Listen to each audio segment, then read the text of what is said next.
देखो बच्चों, हम बात कर रहे हैं आयनिक कंपाउंड फॉर्मेशन की। और आयनिक कंपाउंड फॉर्मेशन में हमने कुछ चीजों का ध्यान रखना है कि आयनिक कंपाउंड पहली बात तो बनते किस किस के बीच में है, एक मेटल और एक नॉन मेटल के बीच में। जैसे Na एक मेटल है जिसका एटॉमिक नंबर 11 है, और Cl एक नॉन मेटल है जिसका एटॉमिक नंबर कितना है, 17। जब ये दोनों आपस में कंबाइन करने के लिए आते हैं, इनके पीछे रीजन क्या है कि Na के पास आउटर मोस्ट में एक इलेक्ट्रॉन है जो कि एक्स्ट्रा इलेक्ट्रॉन है, और वो चाहता है कि वो इस इलेक्ट्रॉन को आसानी से लूज कर सके। और जो क्लोरीन है, राइट, क्लोरीन की जब बात करते हैं तो क्लोरीन का एटॉमिक नंबर जो होता है हमारा वो 17 होता है, आया ना। क्लोरीन का एटॉमिक नंबर कितना है, जल्दी बोलो, what is the atomic number of chlorine? 17। तो क्लोरीन जब Na के साथ कंबाइन करेगा तो Na अपना एक इलेक्ट्रॉन लूज कर देगा और क्लोरीन वो फालतू इलेक्ट्रॉन गेन कर लेगा। ठीक है, तो Na ने वो एक्स्ट्रा तो दे दिया इलेक्ट्रॉन क्लोरीन को। तो आप देख रहे हैं Na के ऊपर चार्ज क्या आ गया, प्लस, और Cl पर चार्ज क्या आ गया, माइनस। इससे क्या बना कंपाउंड आपका, NaCl। Am I clear to all? Yes sir. Okay. इसके बाद है हमारा कंपाउंड की अगर CaCl2 फॉर्म करना, उसमें क्या होगा, क्योंकि हम जानते हैं कि Ca कितने इलेक्ट्रॉन लूज कर सकता है, Ca 2 इलेक्ट्रॉन लूज कर सकता है, लेकिन Cl कितने इलेक्ट्रॉन गेन कर सकता है, एक। तो Ca 2 इलेक्ट्रॉन लूज करना चाहता है, जबकि Cl को एक ही इलेक्ट्रॉन एक्सेप्ट करना है, तो ऐसे कितने Cl आएंगे, ऐसे 2 इलेक्ट्रॉन्स आएंगे। तो यहाँ पे आप डायग्राम देखो कि Ca का आउटर मोस्ट कॉन्फिगरेशन हो गया 2882। आउटर मोस्ट शेल में 2 इलेक्ट्रॉन्स है, 2 इलेक्ट्रॉन्स होने की वजह से ये 2 इलेक्ट्रॉन एक देगा एक क्लोरीन को, एक देगा एक क्लोरीन को। तो दोनों Cl पर चार्ज कितना आया, -1 -1, और Ca पर चार्ज कितना आ गया, +2। इससे बनने वाला कंपाउंड क्या बन गया, CaCl2। Am I right to everyone? Clear है सभी को? CaCl2 के बाद जो हमारा नेक्स्ट टॉपिक आता है वो आता है, अगर मान लो मैंने कह दिया MgCl2 का बनाओ, आप कहोगे सर बिल्कुल सेम बनेगा, क्यों? Mg का एटॉमिक नंबर कितना है, 12, कॉन्फिगरेशन क्या हो गई, 282। तो आउटर मोस्ट में कितने इलेक्ट्रॉन्स है, 2। और जो नॉन मेटल है वो कौन है, क्लोरीन। क्लोरीन को कितने चाहिए इलेक्ट्रॉन, एक चाहिए। कॉन्फिगरेशन क्या हो गई, 287। वो एक इलेक्ट्रॉन वहां से एक्सेप्ट करेगा।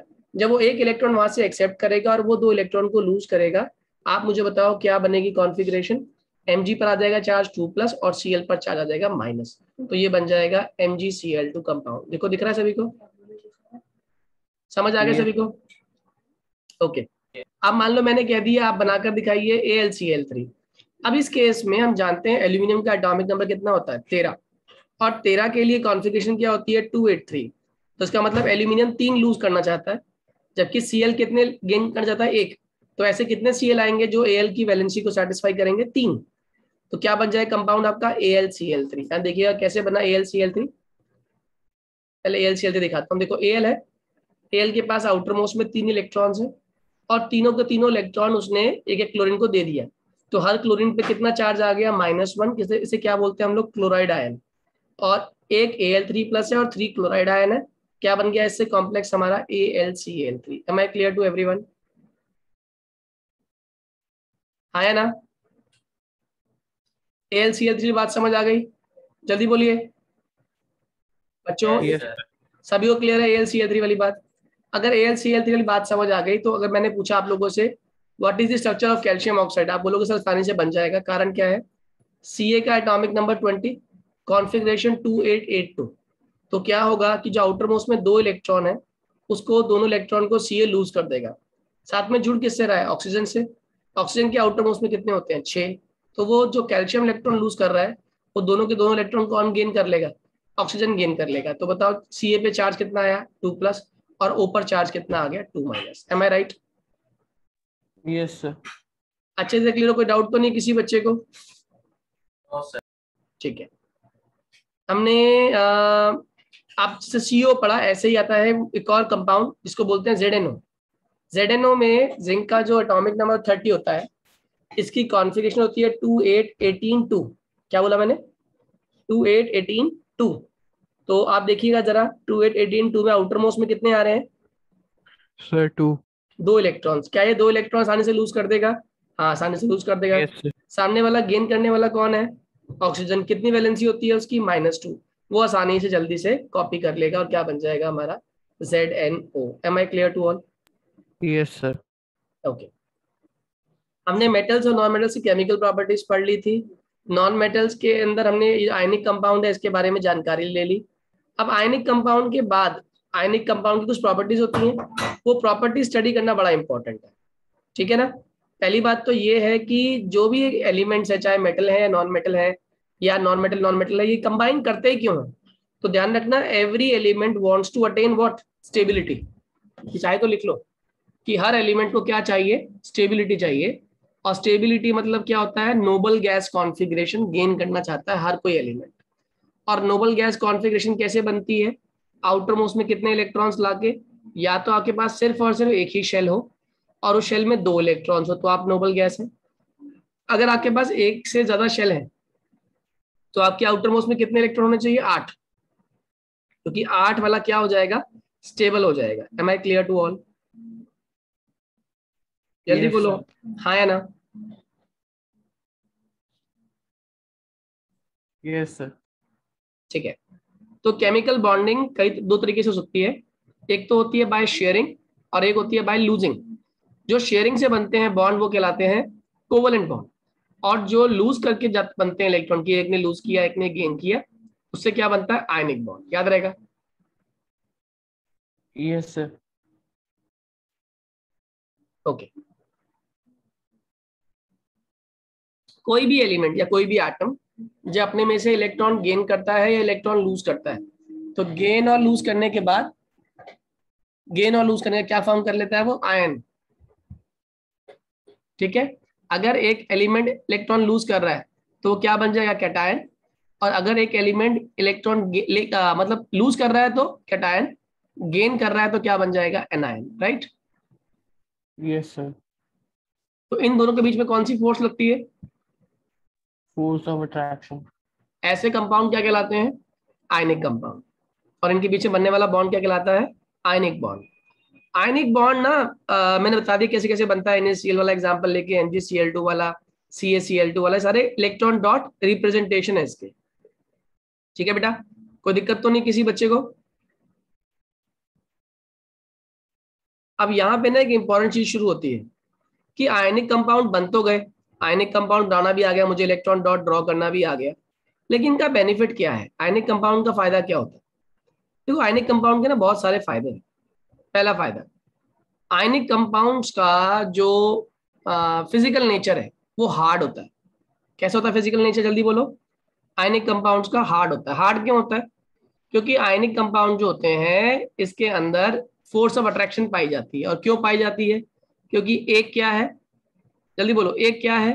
कैटायन। एक क्या है? एनायन। और कैटायन और एनायन क्या है? Opposite charge. और ऑपोजिट चार्ज में कौन सी फोर्स पाई जाती है? Force of attraction. Am I clear to all? जल्दी बोलो। Yes, sir. और अगर कैटायन और एनायन में फोर्स ऑफ अट्रैक्शन पाई जाती है तो आप मुझे बताओ, जो जितना स्ट्रांग बॉन्ड होगा उतना नेचर कैसा होगा? हार्ड होगा या सॉफ्ट होगा? Sir, hard. हार्ड हो जाएगा।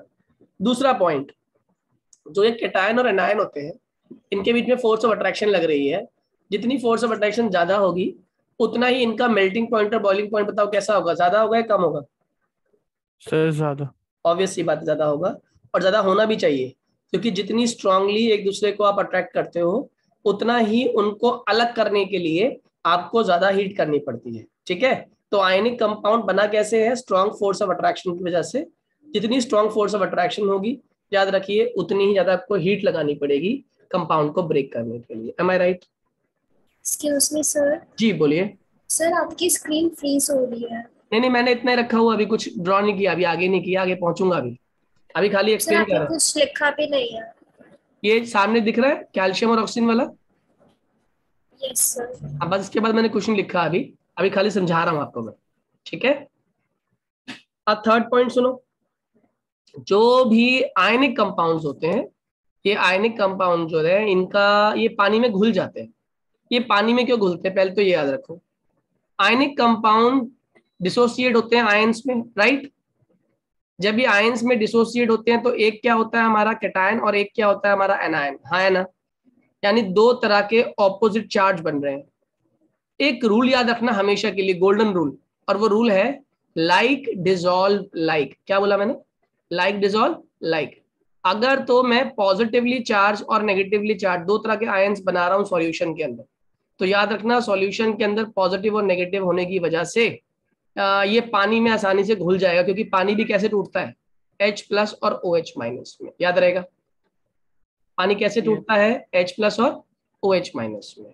ठीक है, तो जितने भी आयनिक कंपाउंड्स होते हैं ये पानी में सॉल्युबल क्यों होते हैं, याद रखना, क्योंकि आयनिक कंपाउंड्स भी पोलर होते हैं और पानी भी कैसा कंपाउंड सॉल्वेंट है, पोलर सॉल्वेंट है। तो रूल क्या होता है, लाइक डिसॉल्व लाइक, यानी कि जो जैसा होगा ना, पोलर पोलर में घुलेगा, नॉन पोलर नॉन पोलर में घुलेगा। पोल का मतलब क्या है, चार्ज का डेवलप होना। तो मान लीजिए NaCl था, तो इसमें कौन से दो तरह के चार्ज बन रहे हैं, Na+ और Cl-। और वाटर पोलर क्यों है, क्योंकि वाटर में किस तरह के चार्ज बनते हैं, दो तरह के बनते हैं, H+ और OH-। तो वो आसानी से नमक को अपने अंदर घोल लेगा। मेरी बात समझ आ रही है, हाँ या ना, जल्दी बोलो हाँ या ना। Yes. अच्छा, इसके बाद एक और चीज समझ लेना, जो आयनिक कंपाउंड्स होते हैं, आयनिक कंपाउंड जो होते हैं ये इनकी कंडक्टिविटी बहुत हाई होती है। आयनिक कंपाउंड कंडक्टिविटी कैसी है, बहुत हाई है, लेकिन किस स्टेट में, एक्वस स्टेट में। सॉलिड स्टेट में ये बिल्कुल भी इलेक्ट्रिसिटी को कंडक्ट नहीं करते हैं। कारण क्या है इसके पीछे, जैसे ही हम सॉलिड स्टेट की बात करते हैं तो इनके पास क्या मौजूद नहीं है, इनके पास फ्री आयंस मौजूद नहीं है, फ्री इलेक्ट्रॉन्स और फ्री आयंस मौजूद नहीं है। लेकिन जैसे ही वो एक्वस सॉल्यूशन में जाते हैं, एक्वस सॉल्यूशन में जाते ही वो क्या करते हैं, वो डिसोसिएट जाते हैं किसके अंदर, कॉरस्पॉन्डिंग आयंस में। तो जो जो प्रोड्यूस कर सके आयंस या इलेक्ट्रॉन्स, वो समझ जाओ कैसा कंपाउंड है, वो एक स्ट्रॉन्ग कंडक्टिविटी ऑफर करेगा, क्योंकि कंडक्टिविटी के लिए क्या चाहिए आपको, फ्री आयंस चाहिए। Am I clear to everyone? Yes, sir. समझ आ गया सभी को, जल्दी बोलो हाँ या ना। Yes, sir. ठीक है, अब ना इसके बाद एक और चीज आती है, इसको हम लोग बोलते हैं कोवलेंट कंपाउंड्स। कोवलेंट कंपाउंड साथ में ही ड्रॉ कर देता हूँ आयनिक के साथ में, आपको क्लियर भी हो जाएगा। देखो कोवलेंट कंपाउंड बेसिकली क्या है, जो शेयरिंग से बने, किससे बने, शेयरिंग से, शेयरिंग ऑफ नॉन मेटल्स से क्या बनता है आपका कोवलेंट कंपाउंड। क्या बनता है इससे, कोवलेंट कंपाउंड, याद रहेगा। Yes, sir. क्या बोला मैंने, रिपीट करो एक बार, किससे क्या बनता है, Sir, sharing of non-metals से covalent compounds बनते कंपाउंड हैं. बनता है, याद रहेगा। Sir, मतलब ये खाली non-metals के बीच में बनता है. नॉन मेटल से बनाते हैं जनरली, है ना। तो आप लिखोगे bond formed by sharing of electron between atom is known as covalent bond. क्या बोलते हैं उसको, ऐसे बॉन्ड को कोवलेंट बॉन्ड कहते हैं, याद रहेगा। Yes, sir. और ये क्यों करते हैं, कंबाइन क्यों करते हैं, कारण क्या है, अभी सिखाया था मैंने, they combine so to achieve Stability. Very good, they combine कर दो, कंप्लीट नहीं, they combine so to achieve stability as to acquire inert gas या noble gas configuration। किनके पास कौन सी कॉन्फ़िगरेशन हो जाए, इनर्ट गैस या नोबल गैस कॉन्फ़िगरेशन हो जाए, याद रहेगा। Yes, sir. चलिए आगे की बात सुनिए, ये तीन तरह के होते हैं। पहला होता है सिंगल कोवलेंट बॉन्ड। कौन सा बॉन्ड, सिंगल कोवलेंट बॉन्ड। अब इसमें क्या होता है सिंगल कोवलेंट बॉन्ड में, कह रहा है ये जो बॉन्ड बनता है bye sharing of one pair of electron. कैसे बनता है ये, bye sharing of one pair of electrons, याद रहेगा। क्या बोला मैंने, फिर से बोलिए एक बार, अगर एक पेयर ऑफ इलेक्ट्रॉन्स को, अगर एक पेयर ऑफ इलेक्ट्रॉन्स को हम शेयर कर रहे हैं तो कौन सा बॉन्ड बनेगा, single covalent Single bond. covalent. आप लिख लेना इसको, bond formed bye, bond formed by sharing, bond formed by sharing of one pair of electron. One pair, क्या समझते हैं ना, पेयर मतलब जोड़ा, one pair of electron between two atoms. दो एटम्स के बीच में जब आप इलेक्ट्रॉन पेयर को शेयर करते हो तो जो बॉन्ड बनता है उसे हम लोग क्या बोलते हैं, सिंगल कोवलेंट बॉन्ड। जैसे एग्जांपल के तौर पे H2 मॉलिक्यूल, आप ये देखो होता क्या है, H2 में एक H है एक H है, इस H के पास आउटर मोस्ट शेल में एक ही इलेक्ट्रॉन है, इसके पास भी एक ही इलेक्ट्रॉन है। तो ये क्या करेगा, ये शेयरिंग कर लेगा। इसने इससे शेयर कर लिया, इसने इससे शेयर कर लिया। बताओ कितना बॉन्ड बन गया दोनों के बीच में? एक सिंगल कोवलेंट बॉन्ड बन गया। कितने लोगों को मेरी बात समझ आ गई? ये कौन सा बॉन्ड बना बच्चों? Single covalent bond. Am I clear to all? यानी जब आप एक इलेक्ट्रॉन दे और आपके सामने वाला एक इलेक्ट्रॉन दे, तो दोनों के बीच में कौन सा बॉन्ड बनेगा? Single covalent bond. जैसे एक और एग्जांपल, Cl2, Cl के आउटर मोस्ट में 7 है, इसको 8 करना है, तो ऑब्वियस सी बात है एक इलेक्ट्रॉन किसी का शेयर कर ले तो मजे आ जाएंगे इसके। तो इसने अपने जैसे ये क्लोरीन को बुला लिया कि हम दोनों मिलकर एक दूसरे की हेल्प करते हैं। उसने कहा कैसे? इसने कहा तू मेरा एक इलेक्ट्रॉन शेयर कर तो तेरे पास भी 8 हो गए, और मैं तेरा एक इलेक्ट्रॉन शेयर करता हूं तो मेरे पास भी 8 हो गए। तो यानी इनके बीच में कौन सा बॉन्ड बना? Single covalent bond. कितने लोगों को बात समझ आ रही है? Yes sir. क्लियर है? Cl2, Br2, F2, H2, ये सारे सेम एग्जांपल है। Cl2 लिख देता हूँ, H2, Cl2, Br2, F2, ये सारे के सारे सिंगल कोवलेंट बॉन्ड के एग्जांपल है। एक और एग्जांपल भी है HCl। देखो उसमें क्या होता है, आपने लिखा H के आउटर मोस्ट में कितने इलेक्ट्रॉन है? एक। Cl के पास कितने हैं? 7। Cl ने कहा एक काम करते हैं, तू मेरा इलेक्ट्रॉन शेयर कर, मैं तेरा इलेक्ट्रॉन शेयर करता हूँ। उसने कहा बिल्कुल ऐसा कर लेते हैं। इसने इसका शेयर किया, इसने इसका शेयर किया, दोनों पे कितने कितने बॉन्ड, इलेक्ट्रॉन्स के बॉन्ड बन गए? एक सिंगल बॉन्ड बन गया। हाँ या ना? Yes sir.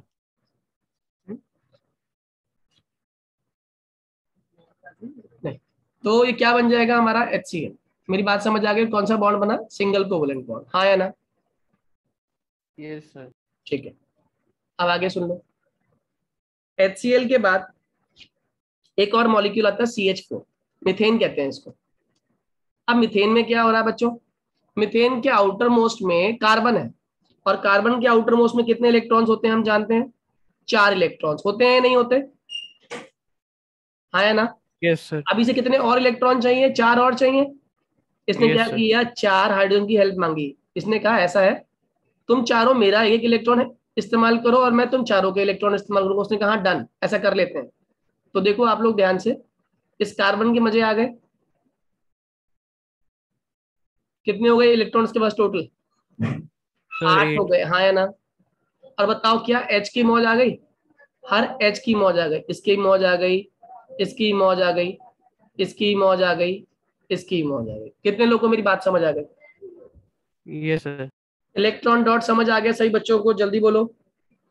CH4 का भी जैसे CH4 है एग्जैक्टली वैसे ही CCl4 है। कैसे पहचाना मैंने? C लिखा, आउटर मोस्ट में 4 इलेक्ट्रॉन दिखाए, और 4 इलेक्ट्रॉन दिखाने के बाद हमने 4 Cl लिखे, और चारों Cl के कितने कितने इलेक्ट्रॉन ऑफर किए? एक एक ऑफर किए। हाँ या ना? एक एक इलेक्ट्रॉन ऑफर कर दिया। इसने भी कितना इलेक्ट्रॉन ऑफर कर दिया? एक एक इलेक्ट्रॉन ऑफर कर दिया। इसने भी कितना ऑफर कर दिया? एक एक इलेक्ट्रॉन ऑफर कर दिया। ठीक है, कार्बन की मौज आ गई। हाँ या ना? बताओ यस सर। कैसे आ गई? सर उसको 4 इलेक्ट्रॉन्स मिल गए। उसको 4 इलेक्ट्रॉन मिल गई है, देखो। हाँ या ना? Yes sir. सही है। एक बॉन्ड, 2 बॉन्ड, तीसरा बॉन्ड और चौथा बॉन्ड। बताओ क्लोरीन की मौज आ गई? हाँ, क्लोरीन की मौज आ गई। क्लोरीन के कितने कितने हो गए? 8 8 हो गए। दिख रहे? 8 नहीं? जल्दी बोलो। Yes sir. इसमें मैंने दिखाया नहीं, तुम दिखा देना। 2 3 4 5 6 7, सबके 8 8 हो गए। Am I clear to all? ये कौन सा बॉन्ड यस बना सर। हमारा? Single covalent bond. ठीक है, देखो इसके पीछे ना एक सिंपल सा रूल है कि आप सेंट्रल मेटल को याद कर लो। जैसे NH3 की बात करते हैं हम, NH3 की, N के पास आउटर मोस्ट में कितने इलेक्ट्रॉन्स हैं? 5। तो आपने लिखा 2 यहाँ पे और 3 यहाँ पे। ऐसे ही आपने 3 हाइड्रोजन यहाँ लगा दिए, 1 2 और 3। क्या बन गया? NH3। देखो फायदा किसको हुआ? H का इलेक्ट्रॉन बॉन्ड पूरा, H का बॉन्ड पूरा, H का बॉन्ड पूरा। ऐसे कितने हो गए इलेक्ट्रॉन्स? 2। ऐसे कितने हो गए इलेक्ट्रॉन्स? 2। ऐसे कितने हो गए इलेक्ट्रॉन्स? 2। और N के गिनो कितने हो गए? N के हो गए total 8। Am I clear to all? जल्दी बोलो। Yes sir. NH3 भी क्या बना रहा है? और सारे बॉन्ड कैसे हैं? Single covalent bond.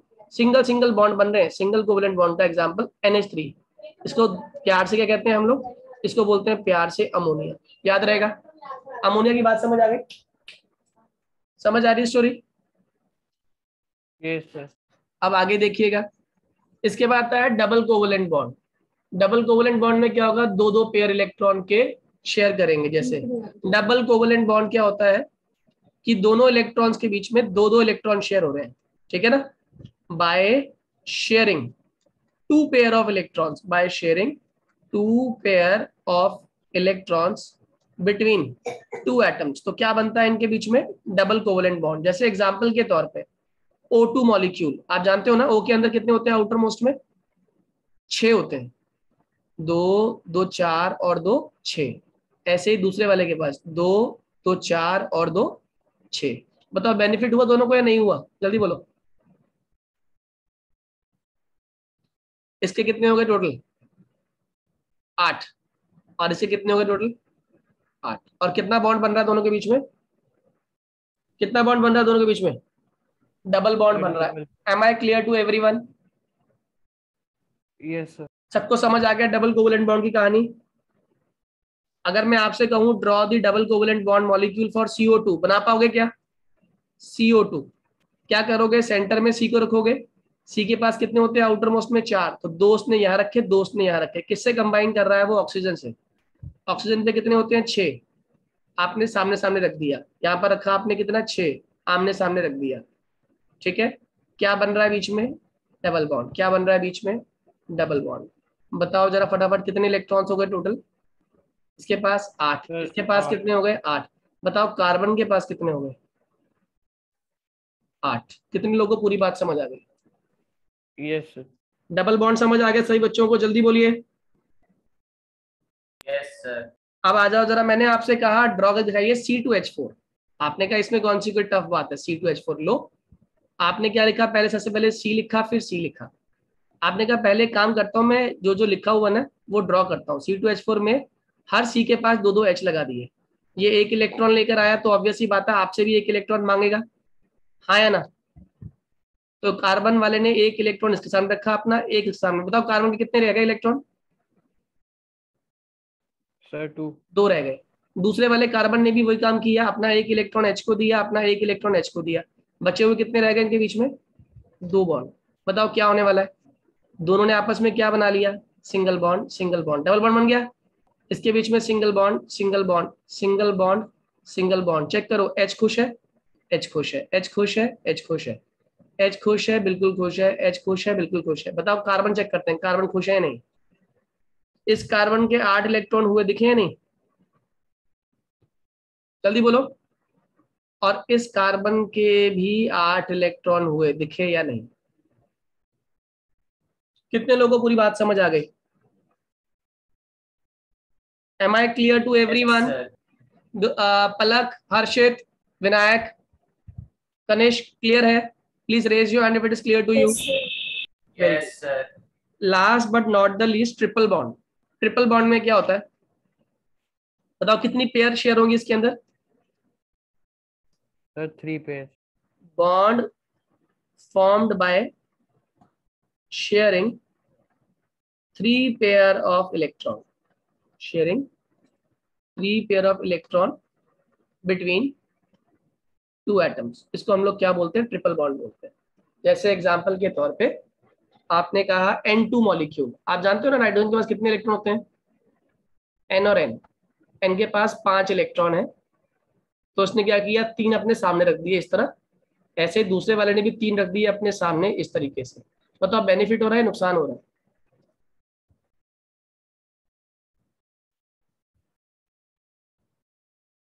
हो गए 8? हो गए 8। कितने लोगों को 8 समझ आ गए? जल्दी बोलो। दोनों के 8 समझ आ गए? जल्दी से बताइए। Yes N sir. N triple bond N में एक और Yes, मॉलिक्यूल sir. होता है, एक और मॉलिक्यूल है C2H2। अब पहले काम करो, जो जो है जिसके पास वो डिवाइड कर दो। C लिखा, C लिखा, इधर H लिखा, इधर H लिखा। H के पास कितने इलेक्ट्रॉन है? मजबूर आदमी है, एक इलेक्ट्रॉन। ये H भी एक इलेक्ट्रॉन लेकर आया। कार्बन के पास कितने इलेक्ट्रॉन होते हैं? होते तो 4 है, लेकिन इसे कितने देगा? एक। इसे कितने देगा? एक। बचे हुए 3 अपने यहाँ पे रखेगा, और ये बचे हुए अपने 3 यहाँ रखेगा, हाँ या ना? बताओ इनमें आपस में कौन सा बॉन्ड बना? सिंगल, डबल, और ये क्या बन गया? ट्रिपल। बताओ मुझे ओवरऑल क्या बन रहा है मॉलिक्यूल? कितने हो गए इसके पास? 8। इसके पास कितने हो गए? 8, हाँ या ना? ठीक है, एच के चेक करो। एच के कितने हुए? 2। एच के चेक करो। Am I clear to all? Yes sir. जल्दी बोलिए, सबको पूरी स्टोरी समझ आ गई? देखो Yes, अपने sir. अपने इलेक्ट्रॉन्स के हिसाब से, अपनी डिमांड के हिसाब से आप इलेक्ट्रॉन आमने सामने रखो और अपना ऑक्टेट कंप्लीट करते चले जाओ। इस तरीके से कंपाउंड फॉर्मेशन हो जाती है। Am I clear to all? और एक कौन सा बॉन्ड बनता है हमारा? कोवलेंट कंपाउंड फॉर्म होता है। याद रहेगा? सही Yes, है। sir. मैंने ना अभी आप लोगों की जो आयनिक कंपाउंड समझाए थे ना, वो मैंने पॉइंट्स लिखे हुए हैं आप लोगों के लिए, तो वो पॉइंट्स जरा ना आप लोग कॉपी में नोट डाउन कर लो और फिर ये डायग्राम भी ड्रॉ कर लेना। पहले ये लिखना शुरू करो, प्रॉपर्टीज ऑफ आयनिक कंपाउंड, जल्दी से क्विकली।